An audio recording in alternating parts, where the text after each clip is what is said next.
Doctor జీవి పూర్ణచంద్ గారి భువన విజయం 9వ భాగం 19/7/25.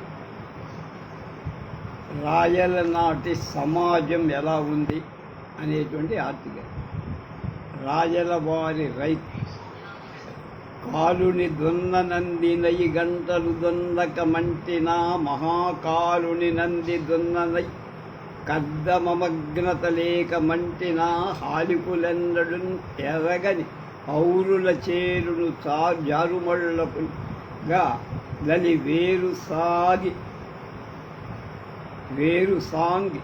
సాంగిరిల కల్గు పసింగొని పేద మున్నుగన్ మళ్ళా కాలుని దొందనందినై గంటలు దొందక మంటినా మహాకాలుని నంది దొందనయి కద్దమగ్నత లేక మంటినా హాలికులెన్నడున్ ఎగని ఔరుల చేరు జాకు మళ్ళుగా లలి వేరు సాంగిరిల కల్గు పసింగొని పేద ముందుగా.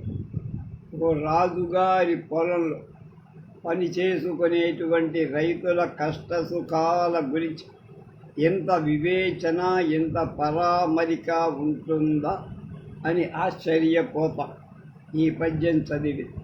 వ్యవసాయం మీద పన్ను వేయటమే తెలుసు కానీ వ్యవసాయ పన్నుల గురించి ప్రభువులకే కాదు ప్రభుత్వ అధికారులకు మాత్రం ఏం తెలుస్తుంది అనుకుంటా. కానీ రాయలవారి విషయంలో అది నిజం కాదు. సమకాలీన కవుల్లో రాయలవారి సామాజిక స్పృహ ఎన్న తగినదిగా కనపడు. ఆయన ప్రతి పద్యంలో ఎంతో కొంత సమాజం మనకి దర్శనమిస్తుంది.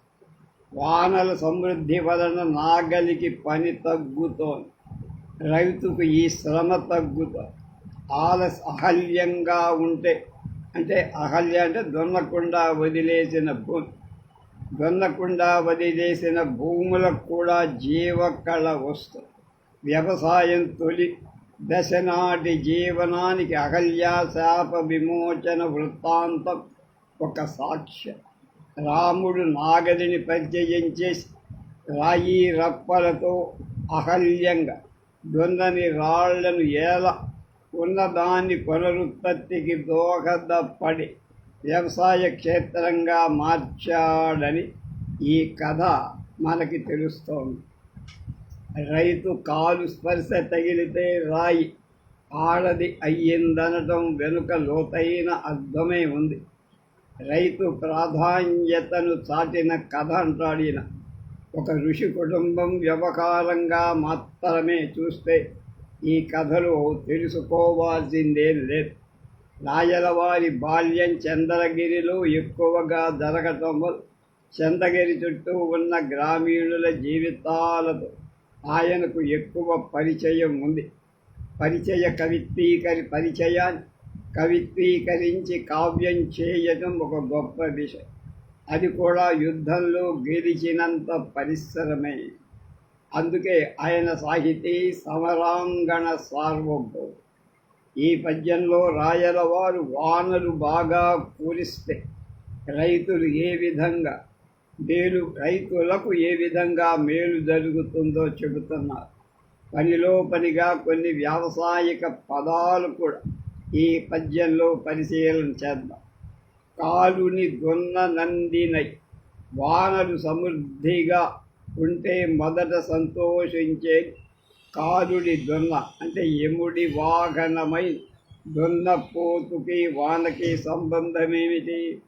దున్నే పోతు కాబట్టి దున్నపోతు మీద వాన కురిసెంతు అనేది తెలుగు సామెత. వానని పట్టించుకొని దున్నపోతు ఈ వానను చూస్తే సంతోషం అయ్యిందట. గంట, తెలుగులో గంట అనేది వ్యవసాయక పదం. గడియారపు గంట అంటే గడ్డి దుబ్బు. గంటలు అంటే దున్నకపోవటం వల్ల బీడుగా మారి అవురు దుబ్బులుగా గడ్డి పెరిగిన మెత్త చేలు అని అర్థంట. పైరు బాగా గంట కట్టుకొస్తోంది అంటే రాయలసీమలో వరి మొక్కలు విస్తారంగా పెరిగాయని, ఘంటాలమ్మనే దేవత బహుశా ఈ వ్యావసాయిక దేవత కూడా కావచ్చు. మంటి అంటే మట్టి లేదా మన్ను అనే కాదు, మనుగడ, బతకడ అనే అర్థం కూడా. మంటినాను అంటే అమ్మయ్య బతికిపోయాన్రా, కడతీరాన్రా అని. ఇంత వాన కురవటం వల్ల ఈ గడ్డి దుబ్బు నేలకి కష్టపడి చదును చేసే శ్రమ తప్పిందని సంతోషపడింది కాలుడి దున్నపు. కర్దమమన్న అదొక చక్కని సంస్కృత పదబంధం. కర్దమం అంటే అడుసు లేక బురద. భూమిని బాగా తడిపి దమ్ము చేయటానికి దున్నపోతుల్నే ఉపయోగించేవారు. ఆవులు, ఎడ్లు బురదను ఇష్టపడు కాబట్టి బురదలో పనులకు దున్నపోతులే బెస్ట్. ఈ వాన వలన కాలుని దున్న కూడా తనకు బురద మర్యాద తప్పిందనుకుందట. రాజకీయ నాయకులు ఒకరి మీద ఒక బురద తల్లుకోవటం కూడా ఇలాంటి కర్దమ మన్నతే. మహాకారుడి నంది దున్న, పరమేశ్వరుడి నంది దున్న అంటే ఎద్దు. వ్యవసాయ పనుల్లో ఎడ్లనే పొలాలు దున్నటానికి ఎక్కువగా వాడుతూ ఉంటారు. కర్దమ మగ్గనత, బురదల్లో పొరలట. పొలం దున్నేటప్పుడు ఎడ్లకు తడిమట్టి అంటుతుంది. బురద అంటడానికి కర్దమ మగ్గనత అంట. రాయలవారు బట్టలకు మట్టి అంటితే ఎక్కడ బురదలో పొల్లి వచ్చావని అడగటం లాంటి మాట. బురదంటే ఎద్దుకు ఎంత అసహ్యము ఈ పదబంధం ద్వారా వ్యక్తం చేశాడు రాయ. హాలికులు, హలం నాగలి వలన జీవించేటువంటి రైతు. ఔరుల చేరు, ఔరు అంటే ఔరు గడ్డి పెరిగిన భూమి. వ్యవసాయ యోగ్యత లేకుండా ఉండిపోయిన బంజర్ అనేది హిందీ పదం. తెలుగులో ఔరు చేరు అంటారు. ఈ పదాన్ని మరచిపోయి హిందీ పదానికి అలవాటు పడిపోయి జౌకు లేదా చవుకు, జవుకు అనేకుది కూడా వ్యవసాయిక పదం. ప్రస్తుతం వాడుకలో లేదది. అది తప్పుకోలేదు, మనమే వాడిని తప్పించేసాం. జవుకు నేల లేదా జౌకు నేల, మడి అంటే ఊట నేల, స్వాంపీ గ్రౌండ్. ఊసర క్షేత్రాలు కూడా ఊట భూములుగా మారినందువల్ల, పచ్చ బీర మారినందువల్ల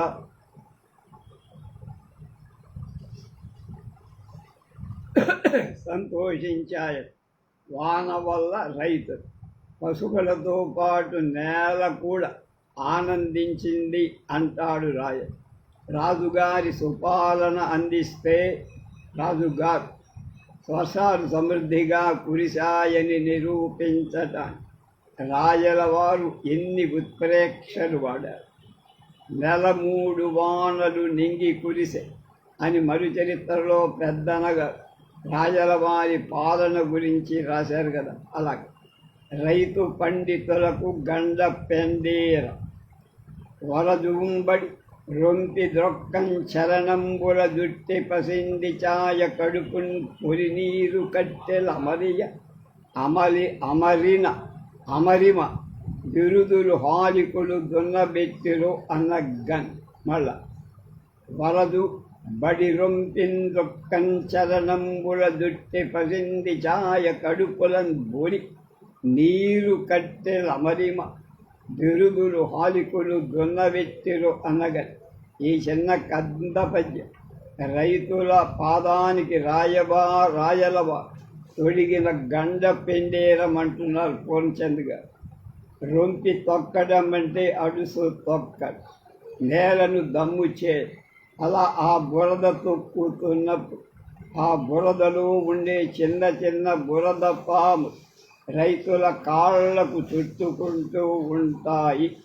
అవి ప్రమాదం లేని పాములు, వాటిని నీరు కట్టెలన్నారు ఈ పద్యంలో. నీరు కట్టెలన్నాడు ఈ పద్యంలో రాయడు. నీటి పాములు, రైతు పాదాలకు చుట్టుకొన్నటువంటి ఈ నీటి పాములు పసిడి ఛాయలో ఉండి రైతు పండితుల కాళ్లకు కడియం అనే బిరుదులు అంటే గండ పెండేరాల్లాగా కనిపిస్తుంది.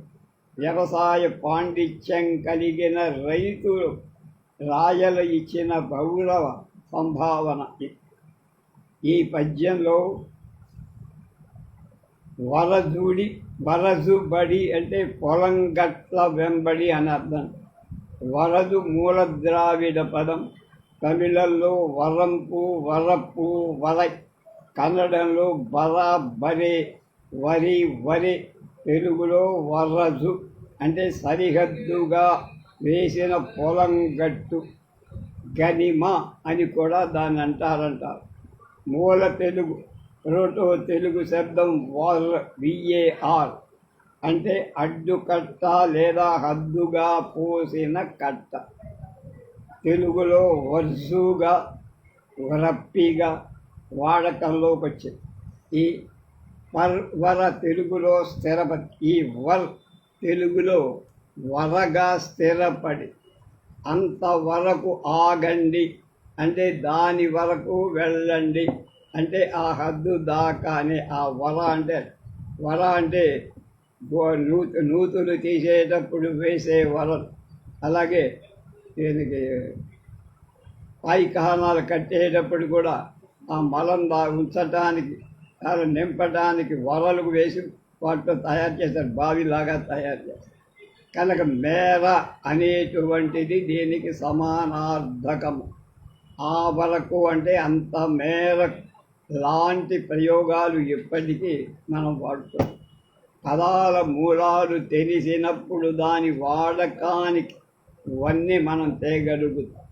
కానీ వరజు అనేది వాడకంలోంచి జారిపోయి ఇతర ద్రావిడ భాషల్లో సజీవంగానే ఉందట.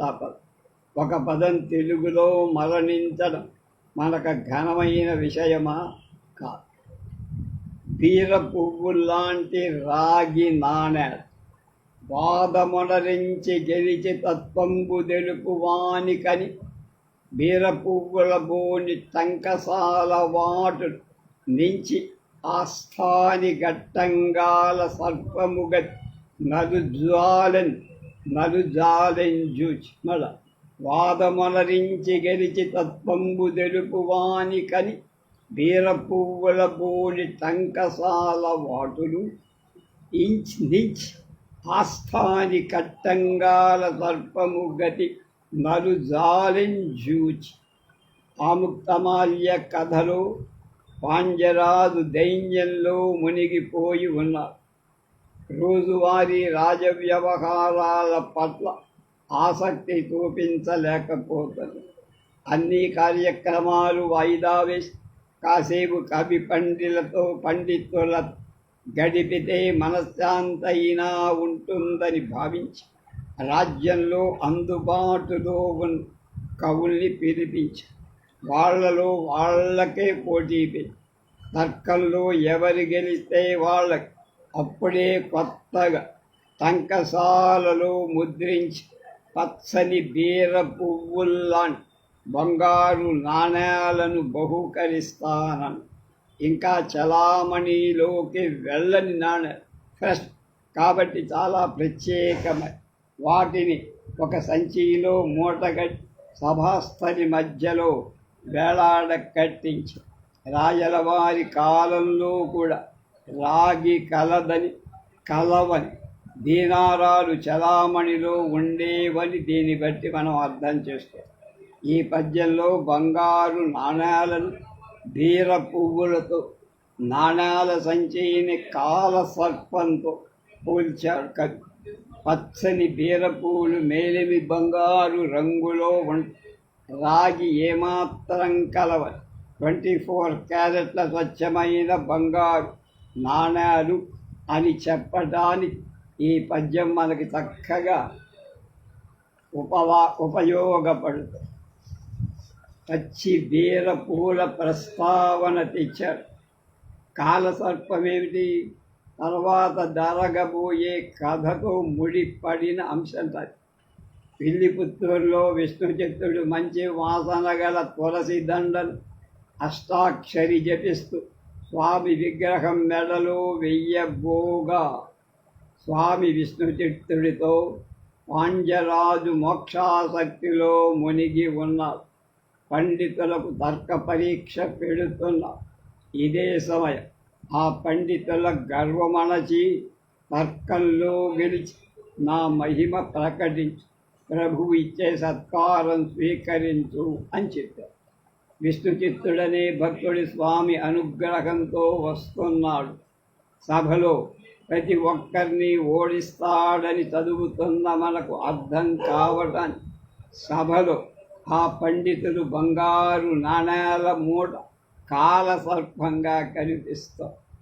ఎండాకాలంలో ఒకరోజు అతివృష్టిన్ మునువార్ధి కూర్చునెడ కాడవుటన్ కమిన్ కూర్చునన్ మతి లంచంబుగ హేమటంకములు మెంచన్ కొల్తు వర్ధన్య దేవతీ నెత్తిన కేలనా పొడిచి నిర్వారి స్రవంతిన్ భయశ్చుత్ అంబ్రచ్ఛద దృశ్య కనికములై ఉన్నాళ్ళను అళీకములు. కృష్ణదేవరాయలు ఆముక్తమాల్యదలోని పద్యమళ అతివృష్టిన్ మునువార్ధి కూర్పునెడకాడవుటన్ దమిన్ కూర్చునన్ మతి లంచంబుగ హేమటంకములు మెంటన్ గొల్తు వర్ధన్య దేవతకి నెత్తిన కేలనా బొడిచి సర్వారి స్రవంతిన్ భయస్థు నంబరచ్ఛద దృశ్య కనికములై ఉన్నాళ్ళ నాళీకము.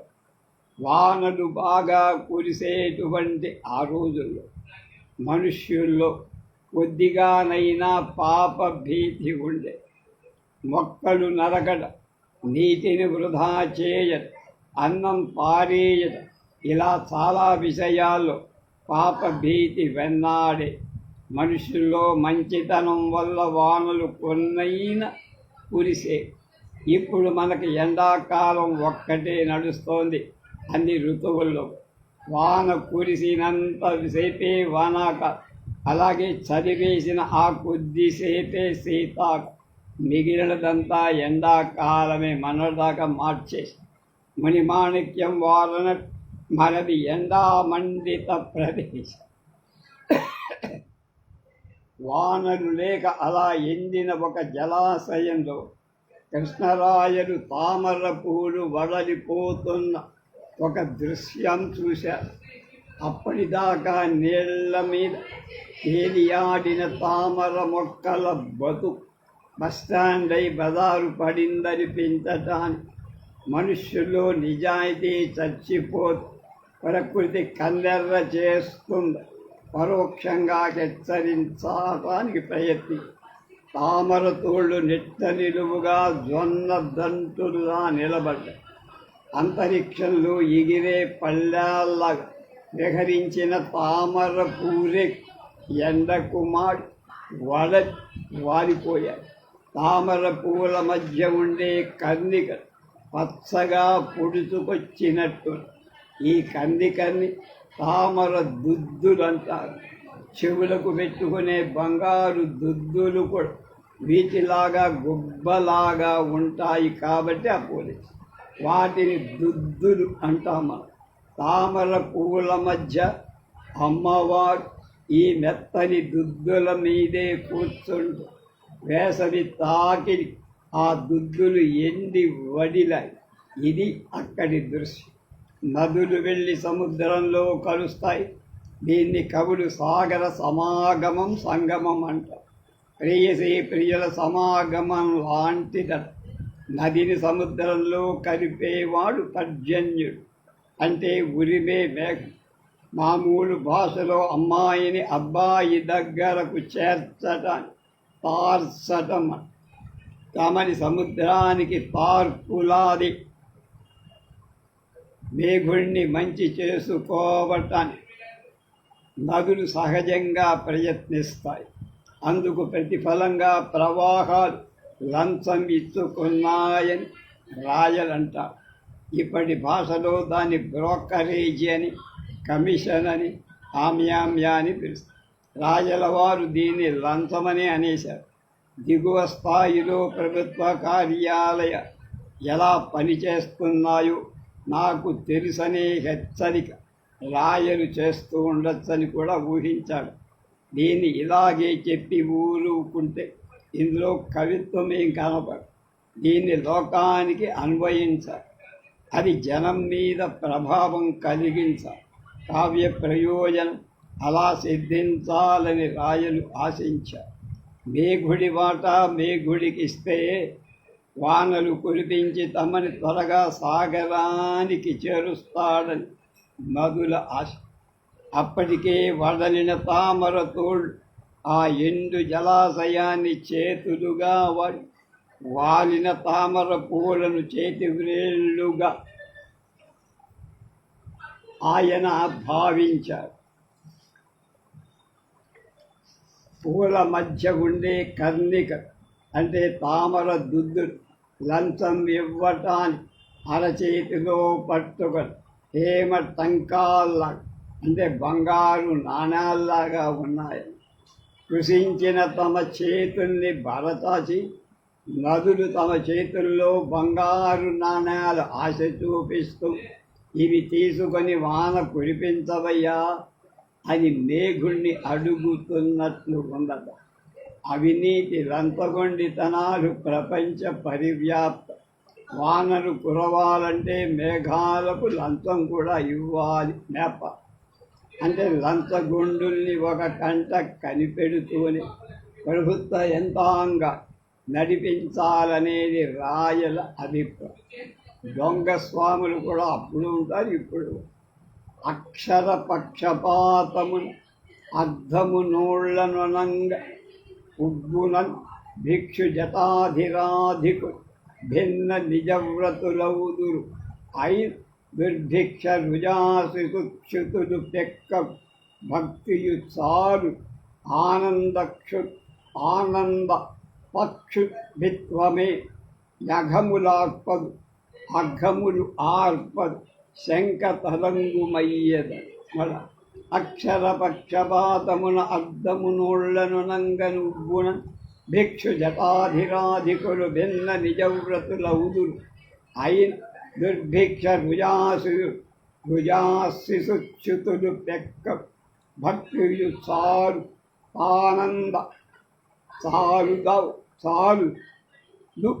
ఆనంద పక్షుభిత్వమే అఘముదార్ప ఆనంద పక్షుభితత్వమే అఘము ఆర్పదు శంక తలంగుమయ్యడ.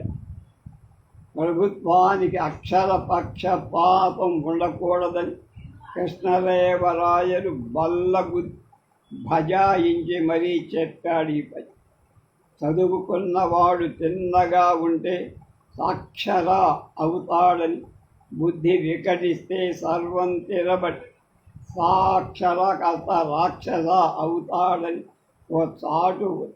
దీని దృష్టిలో పెట్టుకుని చదువుకున్నవాడు కదా అని పురస్కారాలు గౌరవాలు వంగి వంగి దండాలు పెట్టకుండా ముందు జాగ్రత్తగా ఆలోచించి ఆ పేరుతో జటాధరాధికు అంటే మతతత్వవాదులు ఉబ్బుతారు ఉంటారు.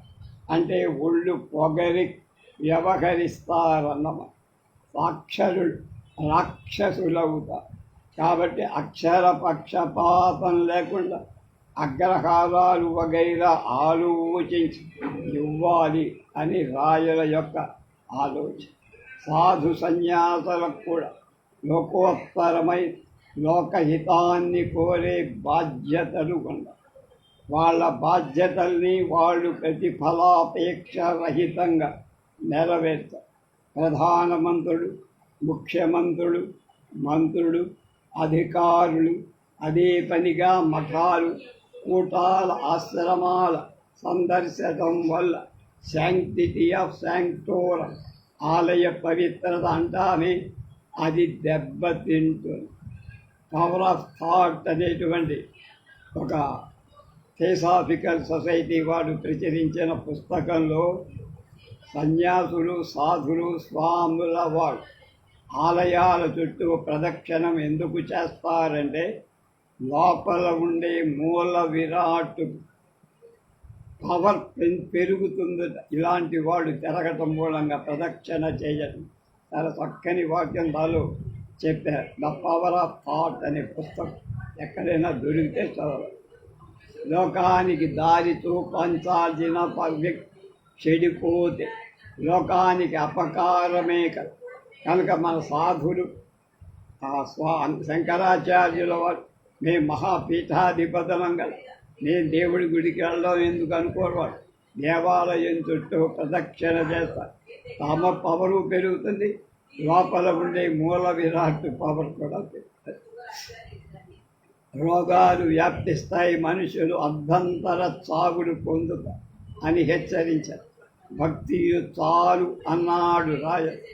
ప్రభుత్వాధిపతులు మద్దతు వలన బాబాల చుట్టూ మాఫియాలు చేస్తారని రాయల వారు ఆనాడే ఊహించారు. అనుచితమైన భక్తి, ఈ భక్తి బేహారులు వ్యాపారస్తుల పెంచుకోవద్దన్న. అందువల్ల తూర్యాశ్రమంలో ధర్మాలకు తిలోదకాలిచ్చి సర్వసంగ పరిత్యాగులు సంచీలు నింపుకునే పనిలో పడిపో. రాజ సన్మానం మితిమీరి ఎంత అపకారం జరుగుతుందో తెలుగు నేలపై ఉదాహరణకు కోదబడే ఒక ఆయన ఏకంగా బెదవాడ దగ్గర కొండని పట్టేశారు. ఒక ఆయన విశాఖలో ఎంత ఆక్రమించాడు, ఎంత దూసుకున్నాడు, తిరుపతిలో ఎంత కబ్జా చేశాడో మనం అంతా రోజు పేపర్లో చూస్తున్నది. రాయల నాటి రెస్టారెంట్లు అక్కలవాడల నరకూళ్ళు మెత్తి అనే పదానికి వీధులలోకి పోయి అక్క అమ్మాని స్త్రీలను మంచి చేసుకొని బతిమాలుకొని సగం కడుపు కన్నంతి అనే అర్థం వేదం వారు రాశారు. చాలామంది ఈ వ్యాఖ్యానంతో ఎవరు ఏకీభవించి రాయలవారి కాలంలో అక్కలవాడలు, అందులో నక్షత్రాల హోటల్ చరిత్ర ప్రసిద్ధి చెందాయి. అక్షవాడ అంటే మల్ల యుద్ధం జరిగే ప్రదేశం. దాన్నే అక్కలవాడ అనేవారు తెలుగు. ప్రతి భోజనం, వసతి, భోజనం ఇంకా అన్ని ఇతర సౌకర్యాలు కలిగి హోటళ్ళ లాంటివి అక్కలవాడలలో ఉండే. వ్యాయామం చేసుకునేందుకు జిమ్, ఆరు వాటిక అంటే జూదం, తాగుడు ఉండే బార్ లాంటివి ఈ అక్కలవాడలో ఉండేవి ఆ రోజుల్లో.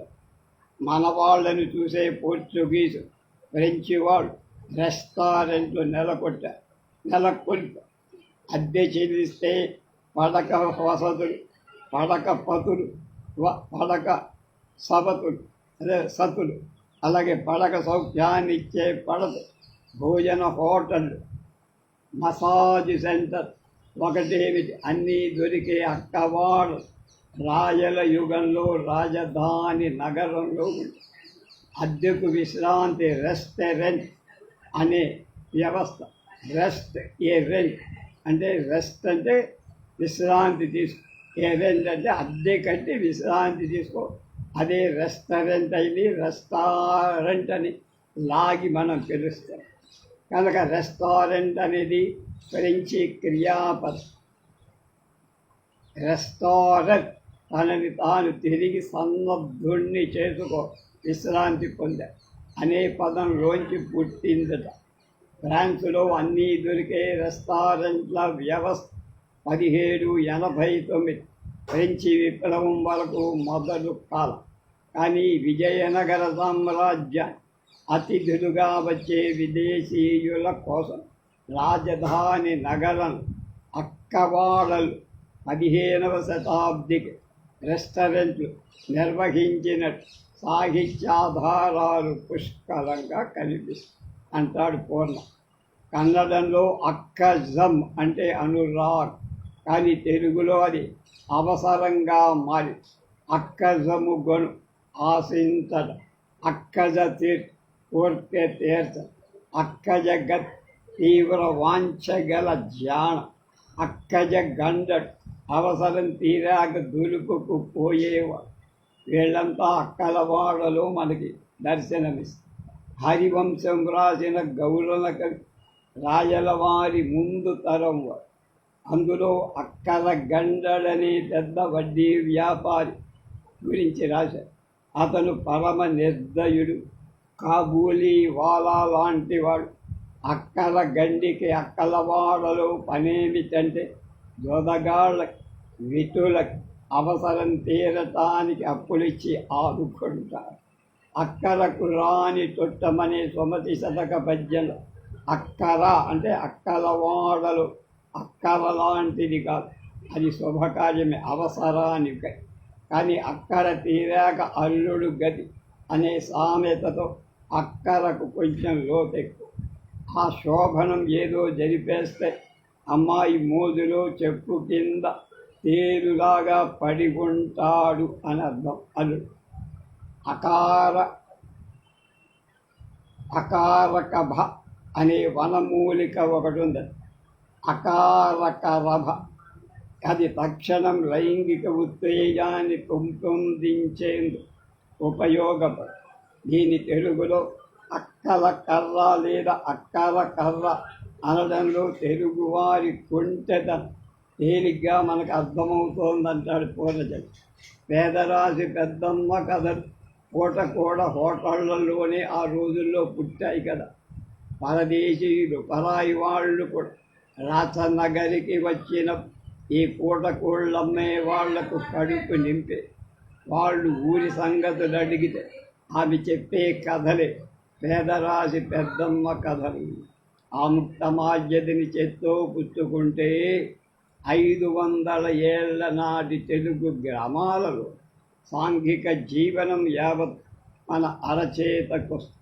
నేటి కాలపు పాలకులు గోడ కుర్చీ వేచి చెవి మెలిపి చెయ్యి తిరిగేలా పాలనా వ్యవహారాలు నేర్పించే పాఠాలు ఇందులో ఎన్నో ఉన్నాయి. ఇక్కడ ఇచ్చినవి కొద్దిగా మచ్చుకు మాత్రం. రేపు భువన విజయ కవులు దాని గురించి మనం తెలుసుకుందాం.